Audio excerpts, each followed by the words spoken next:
ते हक्कभंग समितीच्या समोर गेल्यानंतर किती वेळा आपण चुका करायच्या याला मर्यादा असतात।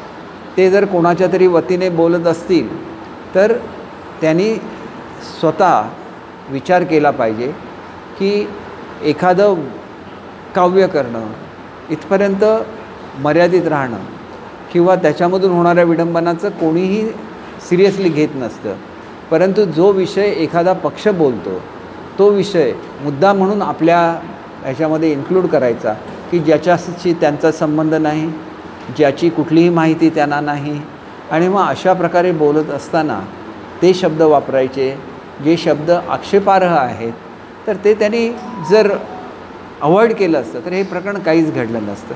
आणि हे प्रकरण घडण्यामागे आपल्याला एक गोष्ट लक्षात घेतली पाहिजे की काही वेळेला कार्यकर्त्यांची उत्स्फूर्त प्रतिक्रिया येते आणि ती कोणाला विचारून झालेली नसते।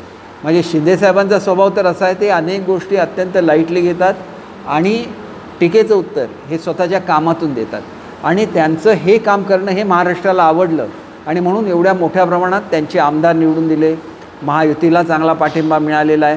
त्याच्यामुळे ते एक काम करणारे नेते आहेत। काम करणाऱ्या नेत्यांनी त्यांनी कधीच टीकेला कामाने उत्तर दिलेलं आहे, परंतु हा जो प्रकार आहे हा संपूर्णपणे एक भिन्न प्रकार आहे।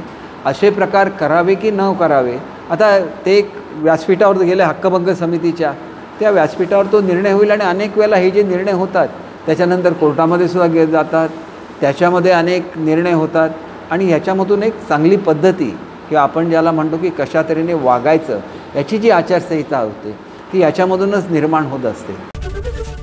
एबीपी माझा, उघडा डोळे बघा नीट।